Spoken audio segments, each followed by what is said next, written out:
Một dòng sông hiền hòa trĩu nặng phù sa. Mình nhìn thấy cái dòng sông này á, mình nhớ đến cái bài giọng cổ của cố nghệ sĩ, bài Ghe chiếu Cà Mau cắm sào trên bờ kênh Ngã Bảy.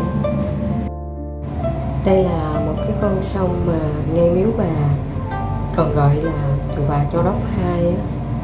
Mình thích dòng sông ở đây lắm. Khi nào mà mình đến viếng bà á, là mình ghé đây mình quay sông. Tại vì ở đây có mấy cái tàu là thuyền bè rồi họ đậu cập bến ở đây, họ đi bắt cá xong rồi về đây, họ đậu ở đây, neo đậu ở đây. Và ở ngay cái bến này nè, khi mình úp nước cạn á, có mấy con cò trắng nó đậu ở đây nè, nhìn đẹp cực kỳ luôn.